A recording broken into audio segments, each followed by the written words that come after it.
Hello, hello. This is Devin Price back at you again with another video version of one of my Substack essays where I read the piece to you, provide descriptions of the images in the piece, maybe talk through some of the links in the piece, just to make it all a little bit more accessible to all my ADHDers, blind readers, people who prefer to get their content in an audio-visual format, and so on and so forth.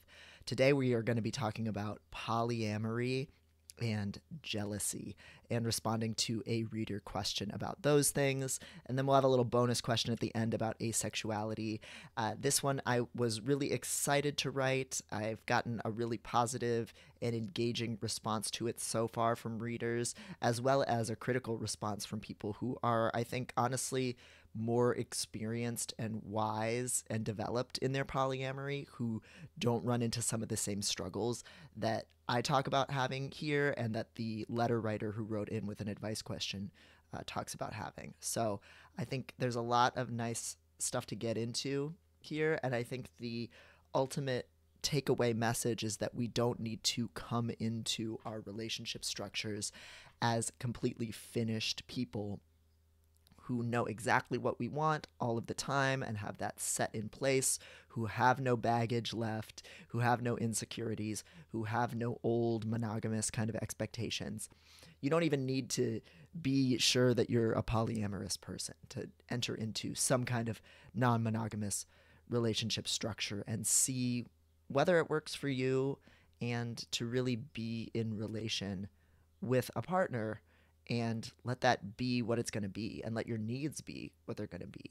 And that's something that we'll be talking about a lot in this read through of the piece, just articulating what you need, whatever that might be, and without feeling guilt and shame, or at least not letting those things get in the way of articulating what you need. There is no one right way to practice these things. It's your relationship, so it should reflect you and what you want and what you're feeling. So without further ado, I'll pull up the piece real quick and we'll talk through it. As always, you can read the full piece yourself on drdevinprice.substack.com. All my essays are always free to everyone, and it is called Be Jealous, Make Demands, Want More. Here's to a passionate non-monogamy where things aren't always fair and people are needy. The opening image at the top of this piece is a photo from Unsplash of two men of color kissing passionately in casual clothes. One of them, they both have earbuds in. They appear to be in front of some kind of fence. If I had to guess, they were at a park or a music festival of some kind, and their little crossbody bags certainly suggest that as well. But they are kissing passionately, with one man wrapping his arms around the neck of the other. And that photo is by Glody Miesi on Unsplash. Though every relationship in my adult life has included periods of non-monogamy, I have never really identified myself as a non-monogamous or polyamorous person. My reasons for this are numerous and not very enlightened. I do not know that I would describe my general pattern of being in non-monogamous relationships a part of who I am, or a reflection of my true relationship goals. I have often fallen into non-monogamy as a temporary stopgap against the lack of sexual fulfillment or quality time in a primary relationship where I would be getting my needs met if everything were up to me. Whenever my fantasy of a perfect, boundaryless love breaks down, I step back into non-monogamy in a bid for sanity. I don't like having my feet on the ground, though. I hate that reality has forced me to become so practical. I've also slipped into non-monogamy because it's the standard in the communities in which I am participating.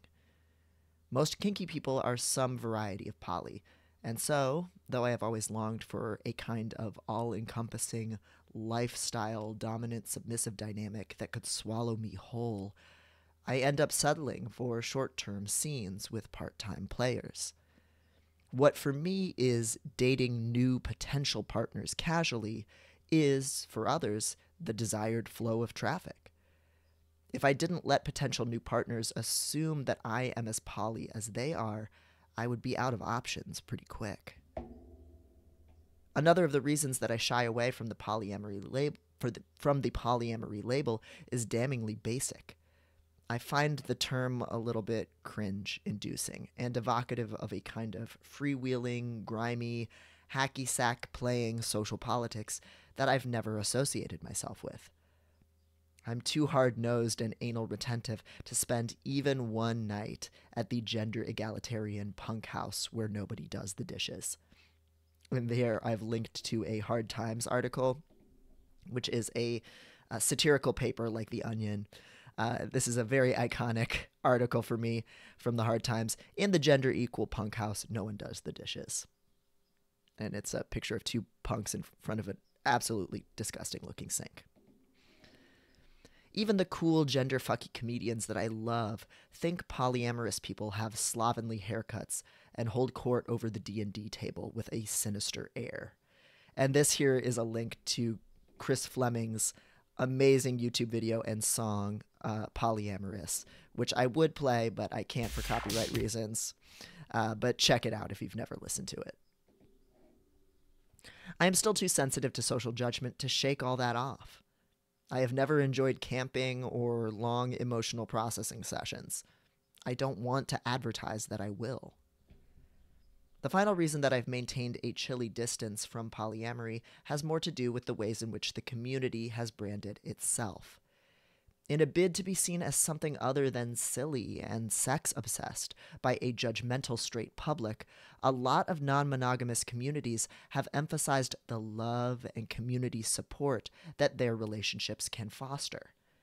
Even the fact that polyamory has become the default term, rather than the actually more general non-monogamy, is evidence of this desire to uncouple alternative relationship structures from sex. And we could potentially say that's a bit of sex exceptionalism, a subject that I've written about quite a bit in the past. I find this pretty alienating, as I'm mostly non-monogamous because I can't seem to stop having sex with random strangers the moment that I am dissatisfied. Wanting to have sex seems like a suitable enough reason to have sex with other people, for me.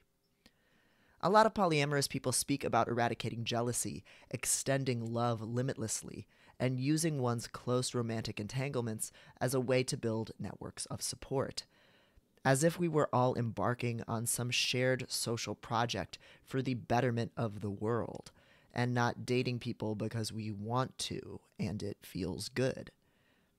They create TikTok videos about building attachment security when you are alone, and warn one another against imposing rules or making demands that would be unfair to your partner or their partners. The most breathless advocates for polyamory imply that it's a better way to love, but say explicitly that it's a lot of work.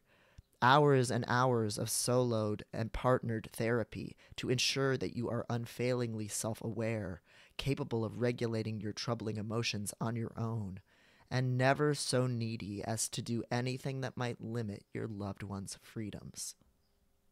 And honestly, fuck that. It's not reality. Even among the heavily therapized polyamorists who pretend to never harbor their metamour's ill will. No matter how much they dress it up in nonviolent communication, sometimes there's just a bitch who gets on their nerves, and they may pretend that they are asking for needed quality time with their primary partner at the exact right moment to disrupt a date with that hated person. They are human, and their own life should actually come first. Hesitant as most of us are to admit it, we enter into non-monogamous relationships because we have desires, and we've decided non-monogamy, or polyamory, is the most strategic way to get those desires met right now. A lot of people have become poly because someone they thought was hot was poly. Numerous close friends of mine have admitted to me that they use polyamorous dating as their primary way to make friends. Some people enter into polyfidelitous triads because 3 paychecks make it easier to cover the bills. It's not always a decision made for higher order philosophical reasons. And even when it is, The messy animal in us that hungers and hoards its food and wants to attack emerges from time to time. Where I differ from most of the polyamorous people that I meet is that I don't think that's a bad thing. The messiness and toxicity that sometimes comes to the fore. I frankly find it very sexy. I want to be wanted unfairly. And I certainly have my unfair, unascended, greedy little wants. And I think I'd like to be with someone who wants me clawing for them, too. And I think there is a risk of polyamory losing its acknowledgement of human passion, and a population of queer, kinky, non-conforming people who are already prone to erasing their needs, not showing their full selves in their relationships, out of fear of being too outwardly demanding or jealous. Let's discuss, starting with this great question from a jealous, polyamorous Anon. This is a screenshot from my Tumblr. Excuse me. I got a question from an anonymous commenter who said the following.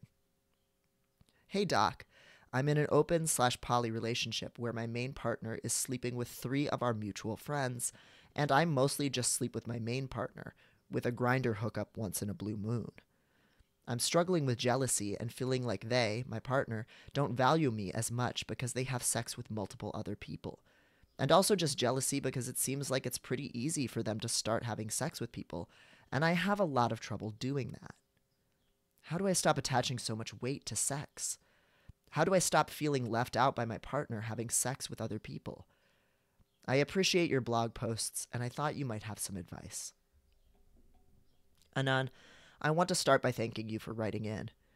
You probably do not realize this, but you're doing a number of other non-monogamous queer people, and the curious, a great service, simply by speaking about your particular arrangement and desires. A lot of people still do not realize that a non-monogamous arrangement can be asymmetrical, with one partner desiring far more casual sex than the other, and that it is possible to make such a dynamic work. I've noticed that a lot of people enter into polyamory with a specific, highly regimented structure in their minds. They've seen the infographics claiming that polyamory is about sharing love and expanding one's social circles, not about being selfish or possessive, and so they want everything to be perfectly fair. It's quite common for new polyamorists to keep count without really saying they are keeping count. If one partner goes on a date, the other one is quick to find a date of some kind, too, in order to maintain the balance. The sexual activities they take part in with their dates might be similar. If a new polyamorist is single, but they start developing feelings for a casual partner who sees lots of other folks, then the new polyamorist will push themselves to be, or to seem, such as untethered and fun. Your relationship demonstrates that non-monogamy does not need to be that way, and it's not for the majority of people who are experienced enough, to know what they need.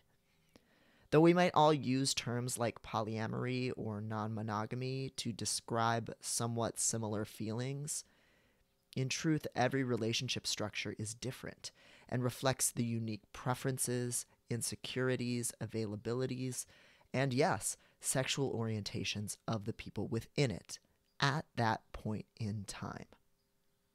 And frankly, some people just seem to be more readily wired for the easygoing, friendly buddies who have sex sometimes, but also go contra dancing and are friends with all their partners' other sex friends style of polyamory. And some of us are decidedly not. My tendencies lean more toward yours, Anon, so I think I understand how you feel. I do not experience attraction to persons or bodies, and emotionally opening up to new people is very difficult for me. It honestly takes years, so I don't get much out of meeting a new person for a date and then hooking up. I don't feel safe or comfy fucking friends. It just makes me wonder if they ever really valued me in a platonic fashion. And I am a fetishist to my core, so I need an intense power dynamic in order to experience a sexual connection. And building that kind of connection requires a lot of searching and time. I'll try out a casual spanking session with a vetted rando sometimes, but it's more of a guided exercise for me than a true connection. When I do find someone that I can really submit to, the devotion I experience to them is a kind of love. It's quite needy and emotionally dependent, but the intensity of it can be beautiful for everyone involved. I've found that my body can simply do more and attain more heightened sensations for a partner I feel that strongly about, compared to someone I have a casual dynamic and measured, normal boundaries with. Some people are able to decide that the kind of connection we can form together is worth the potential emotional risks. Others aren't comfortable getting that deep, and that's fine, but we both have to figure that out. I don't demand that a partner be exclusive with me, and in fact, because of the power dynamics in play, I can find it very hot and affirming if a dom fucks other submissives while I disallow myself from seeing anybody else. I have sometimes asked for a dominant to give me rules regarding whom I am and am not allowed to have sex with, and to be permitted to watch them dominate other subs while I'm locked away in a closet or cage. I don't take it personally if a dom experiences attraction more freely than I do, but I do long to be made important to them, and to have that asymmetry in our relationship folded into the power dynamic. That really helps me feel safe and loved, and I find it really hot. But I also know dominants who remain exclusive with one sub, while that sub is free to go about and enjoy play with others. One of them is onelittlekingdom.tumblr.com, a 55-year-old dominant male who writes fantastic advice about age play and polyamory on his Tumblr. One Little Kingdom is in a long-term contracted relationship with his submissive, Pip. And while Pip sees other partners and the couple sometimes enjoys threesomes with other subs together, One Little Kingdom does not date or seek a solo sexual connection with partners on his own. Hence the one in his username. His home is a kingdom over which he rules, and Pip is the special princess, the one little for him. One Little Kingdom describes his choice to remain dedicated to Pip in this way, quote, I think polyamory would create multiple relationships with women which I could not do justice to, due to my lack of time and energy. I also think it would take the shine off the relationship with the girl who is most important to me in this world, and ruin much of the success I have found in our dynamic by becoming unfocused on her. I do not believe it is a healthy choice for me and my relationship. I choose not to pursue being poly. The first time that I encountered One Little Kingdom's writing about the subject a few years ago, it made my heart sing, because I truly did not realize that I was allowed to be openly dedicated to a partner if they were polyamorous and saw other people. I had always feared that showing the extent of my devotion would render me pathetic and put pressure on my partner to change their dating habits to satisfy me. Of course, I also did want to create some of that pressure, if I was being honest. A serious partner becomes a focal point of my life, and nothing brings me happiness like spending quality time with someone I am that attached to. When I love someone, I want as much of their time, sex, dominance, and attention as I can reasonably get. But because I'm not really wired to be poly, and my partners often are, I didn't know what was reasonable. I thought I had to defer to what felt normal for them, go on dates with them as often as they wanted, and fill my time with other casual hookups or second-string sexual partners I wasn't as invested in, to mimic my partner's polyamory. But these were the makings of a terrible explosion. I can't just sit on my hands, smiling and pretending to be happy with seeing a person once every 3 weeks when I'd really like to see them weekly or more. Eventually, the fact that I'm an entire person with needs of my own and my own baseline of what feels normal is going to assert itself. And in the past, for me, it asserted itself with big crying jags and freakouts, cheating and lying, ending things abruptly, or engineering situations in order to put a partner in closer contact with me without admitting outright that it's what I needed. It's not a good way of going about things, Anon, and I don't want you to ever suppress your desires to the point of a big toxic freakout either. And really, the problem isn't that you or I want too much, aren't really polyamorous, or even that we can have feelings that are desperate and toxic. All of those things are completely human and can be worked with, even loved on their own merits. Where a problem emerges is when we can't articulate what it is that we really want, because we think that we have to meet some imagined standard of mentally stable, unfailingly fair polyamory in our minds, and so we keep ourselves from saying what's really going on. I don't think you should try to eradicate the jealousy or get over your feelings, Anon. I think you tell your partner that you're feeling a bit left out and as if things are imbalanced. And then you try to strike a compromise between your desire for more infrequent hookups and their desire for routine connections with close sex friends. The way that you and your partner approach your relationships is different, and your orientations towards sex and dating are, too. That's fine. But the relationship that you have together should reflect both of your orientations and needs just about equally. Or at the very least, you should both arrive at a dynamic using a process of negotiation that you both feel is fair. Your feelings aren't less legitimate than your partner's simply because yours are jealous and theirs are supposedly enlightened and loving. They want sex and relationships with friends. You want special time with them. You both should go after what you want. Hopefully, you can both find what you want together. But none of that can happen if you suppress what is bothering you for fear of your feelings. So what is it, Anon, that bothers you about your partner seeing these 3 friendly sex partners? Really be honest with yourself. Write it down in the most over-the-top, snarling, selfish language that the jealous animal inside of you can find. Set a timer for 20 minutes and just get every sad, possessive word out. Maybe you'll hear things like, "These were my friends first, and now my partner is poaching them. What does my stupid-ass friend have that I don't have? I'm clearly better and hotter than them. I'm being abandoned. I can't believe my partner took that friend to that restaurant.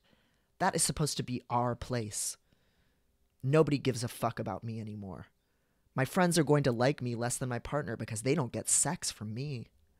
How fucking dare my partner fuck my friend the way they used to fuck me? I fucking own my partner's dick/hole/mouth, etc. That's mine. I'm not a fucking slut like my partner. I want to be special, goddammit. Why am I not enough?"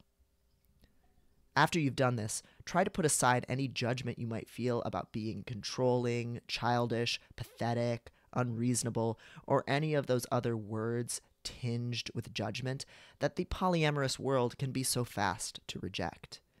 Affect is information, and the rabid beast of your jealousy is telling you that there is more that you need, and perhaps a lot that you aren't asking for that you should. If it feels like you are not getting enough quality time with your partner or enough of their sexual attention, you should ask to get a little bit more of those things. If your partner's more freewheeling approach to sex makes you feel defective in some way, and what way is it? Less fun? Less desirable? Some other insecurity? You can share those feelings with them to get some of the reassurance you might need. And believe it or not, if you hate that your partner is fucking your friends and it consistently rubs you the wrong way, no matter what you try to do to overcome it, you can ask them to stop. Some of us are not wired for the loosey-goosey version of polyamory, where people have sex with lots of folks and can fuck friends of theirs casually and sit at a kitchen table with all of their partners' partners. It is actually quite common for non-monogamous people to feel safer when their dynamic is guided by some rules and boundaries, because those things can uphold the specific and special place you have within a partner's life. I have known many polyamorous people with strict no fucking my friends rules, or the power to issue a veto over whom their partner dates. Some people have a set calendar of dates with their primary partner that are non-negotiable, or ask that their partners only see new people once to prevent romantic entanglements from forming. But even if it wasn't common to set these kinds of guidelines, you would still get to, because this is your relationship, and you and your partner are the ones that make it what it is. I think it is very important for all non-monogamous people to realize that you actually can be unfair in your relationships. If somebody truly cares about you and wishes to make a space for you in their life, that does actually require that they clear the way. The polyamorous cliche is that love is unlimited, but I still don't understand how that can be true, unless we see love as a completely abstract, almost imaginary spirit force that has no connection to how individuals live their actual lives. The way we show our love is with our actions and choices. Our time, attention, emergency contacts, and housing space are not infinite. We all make sacrifices and compromises for the ones we love, and the demands their lives place on us right now. You can be non-monogamous and be a demanding, jealous, needy, selfish bitch. You really can. This is your life. These are your relationships, and your actual feelings ought to exist in them. I can't be with a serious partner that does not treat me like a priority. I have sometimes asked that a partner fuck but not love anyone else. I've made partners cancel months-long work trips across the country because I knew our relationship would not last without close contact, and they agreed.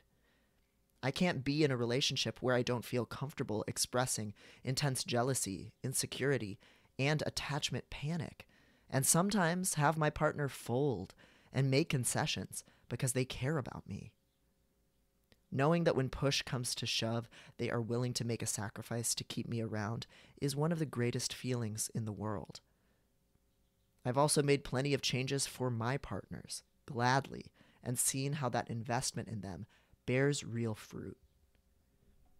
Relationships change us. We are affected by other people, and it is okay to expect that a serious partner make changes in their life in order to keep you in it. You are worth the drama, baby. It's okay to have a large impact on the lives of the people you are with. It's okay to make demands. Your partners can always decide if they are not up for meeting those demands, of course, but please don't think that the goal in non-monogamy is for everything to be dispassionate and fair. You can ask for all that you want, and what you want can be unfair, and sometimes you can still even get it. You just got to advocate for yourself. Over the years, I've gotten to know multiple people of color who have strict no white people in the polycule policies for themselves and their relationship networks.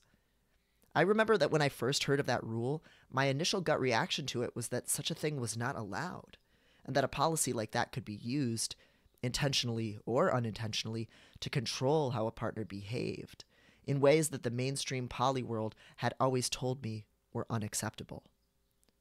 Certainly, my own whiteness was a factor in how I responded. As a community, we don't take well to not being made the focus of everything. But my judgmental reaction was also bolstered by the norms of heavily therapized, dispassionate polyamory, which often holds that imposing rules or limitations on the love of your partners is unacceptable, always, and that feelings of relationship threat are always your problem to sort out, rather than a real reflection of something going on in the dynamic that you get to say something about. At the end of the day, I realized that a person is allowed to put their expectations on the table, especially with regard to dynamics that get created when whiteness is a factor in relationships. Having a white person inserted into the polycule instantly changes how people relate to one another and exposes every person of color to a hell of a lot more risk of racist violence. It creates power imbalances that can shift how members of the polycule move through public spaces, travel across their cities, what kinds of attention get directed to them, how conflicts in the polycule are managed, that's a huge one, and more. The typical white partner will require extensive cultural baggage unpacking and learning in order to be a decent partner or metamor to people of color. And it's fair for someone to not want to put in that work for some clown they're not even dating themselves. It's far better to be direct about what you want, or even risk being unreasonable in your demands, than to fold in on yourself, silently suffer, or have them come out in some toxic sideways fashion months or years later into the relationship because you thought you weren't allowed to be selfish or demanding, or God forbid, have any kind of impact on a loved one's life at all. Your partners. You are gonna affect one another's lives. I don't think that gets talked about enough. And I think it is especially common for white poly people to not be used to this idea of actually making real changes and concessions for other people that we care about, because we are used to living such profoundly atomized, individualistic existences where anyone who threatens our freedom or peace gets immediately cut out. But if we're actually going to build lasting, enriching relationships with other people, we must nourish them with frank discussions of conflicting needs, and by making both compromises and demands. So what would your ideal non-monogamous arrangement look like, Anon? Here are some areas in which you might want to make demands. Or to put it in a less combative way, aspects of the relationship that you and your partner might want to more openly negotiate. And here is a long list of bulleted questions with bolded titles for the areas that those questions are related to. Time. How often would you be comfortable with your partner seeing other partners? How frequently do you want to see other people?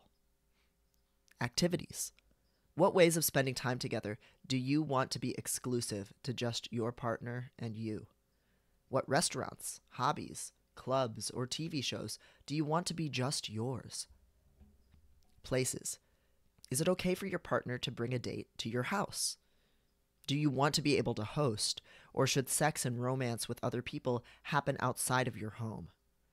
Are there any places that should be off limits for bringing other partners? Sex. How often do you want to have sex with your partner? Are there any sex or kink acts you want to keep exclusive to just your partner and you? What sex do you each want that you aren't getting in your relationship? Inclusion in life. How much should other partners know about your personal life? Is it okay for your partner to call them during an emergency? Can your partner talk about you to other partners? Do you want to be able to introduce other partners as partners to your loved ones or other friends? Love and commitment. Can your partner tell other partners that they love them?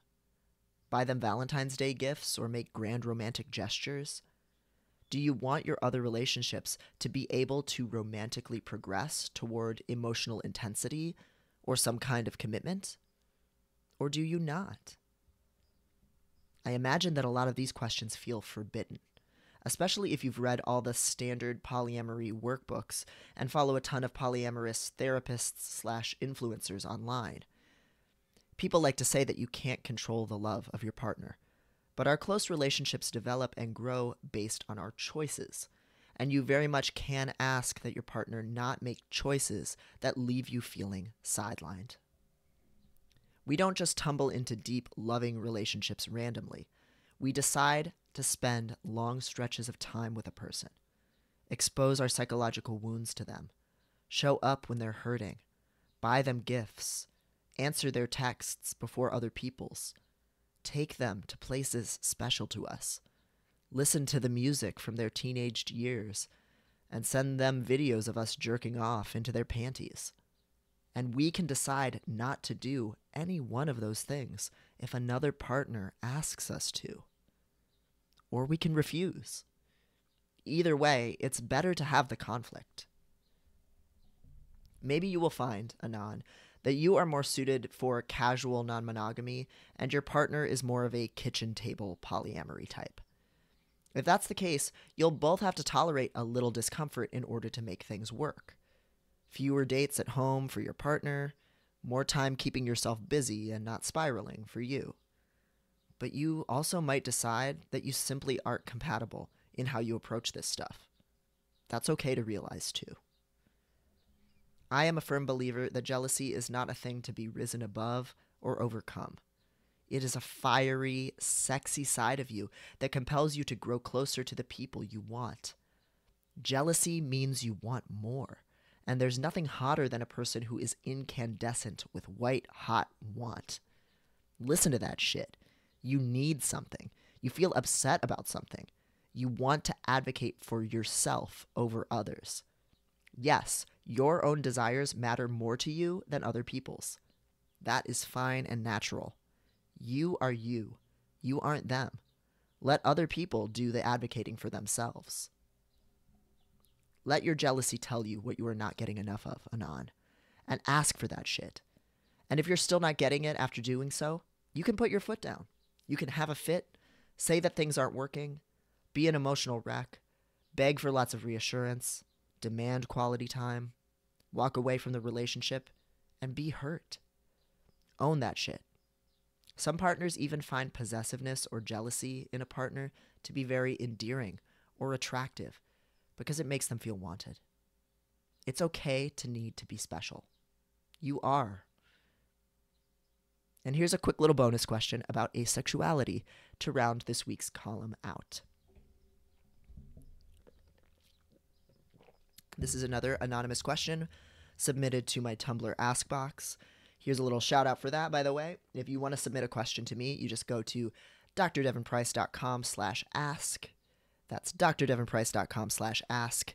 And then you can enter a question for me anonymously.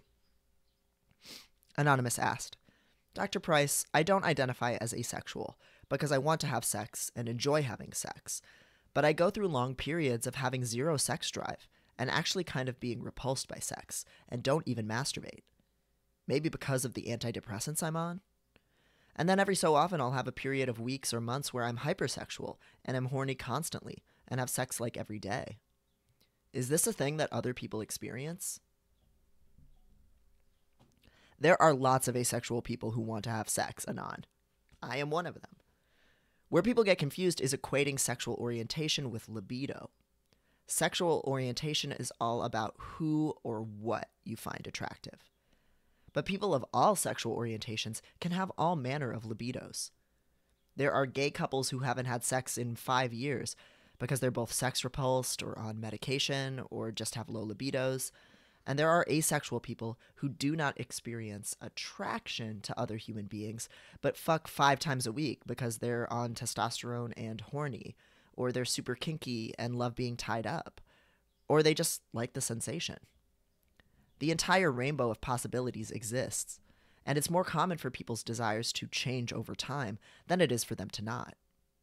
Our libidos shift because of things like hormones, past sexual experiences, mental health, physical well-being, boredom, need for a psychological escape, and so much more. Sometimes people lose their will to fuck for months simply because they had a lackluster encounter on their last date and they simply don't have the energy to try again. It's quite common for people to respond to trauma with a change in sexuality, either desiring far more contact or wanting never to be touched. Wanting to have sex says nothing in particular about what your sexual orientation is, Anon. Only that it is a physical activity that you enjoy. If you are not attracted to people physically, you might even be asexual. But I'll trust your own call that the label does not seem to fit for you. In asexual spaces, it's more common to speak frankly about sex repulsion or lack of desire. But in reality, anybody can be sex repulsed for any number of reasons. I'd try to be a little bit less prescriptive about your own desire. The seasons of our lives change, and what we want and what feels good in our bodies does too. Far more people go through boom and bust cycles of sexual profligance. That's a word that I've written but not said aloud. Let's take that sentence again. Far more people go through boom and bust cycles of sexual profligance followed by dormancy than you might think. And if you think this will make finding relationships challenging, do not give up hope. As the polyamorous world does wisely teach us, relationships aren't all about having sex. We get a lot out of our bonds to other people, even when not feeling sexual desire for them. And if we're in a sexually repulsed period, a partner's unmet sexual needs can be satisfied somewhere else. In short, Anon, yes, there are a lot of people like you, but even if there weren't, your experiences are still real and are what they are. Anytime the question is, does a person like me get to exist? Baby, the answer is yes, and you are the proof. And that is the end of the piece for this week. Thank you to everyone who's responded to it so far. If you want to join the conversation about it, there's a lot of polyamorous people who have completely different experiences of polyamory and takes on this stuff, but also still resonate with the idea that your relationship is your own relationship and you can make it whatever you want it to be. And they're in the comments sharing resources and perspectives. So join the conversation. This is an area where certainly I feel that I'm still learning and unlearning a lot, and being a participant in the conversation is really enriching to me too. And this is stuff that I feel insecure about and also have to work to overcome a lot. So I really, really appreciate talking about it with other people. You can hop on over to drdevonprice.substack.com if you want to be a part of that conversation. And you can submit a question to me for a future column by going over to drdevonprice.com/ask to get my anonymous Tumblr ask box. And yeah, that's it. Thank you so much, everyone, for watching these videos and leaving comments. It's been popping up in people's algorithms cold. Like, some people are just finding the channel organically, which is really exciting to see. I know that the content that I put out here is in an unfinished kind of quality. And I really have to thank the streaming community for setting that as a norm, that we can make videos in this way that are more conversational and approachable and casual. It just makes it so much easier for me to make stuff consistently and make it more accessible for all of you. So thanks again, everyone, for being here, and I will see you on the Substack, and I'll see you on this channel again real soon. Bye.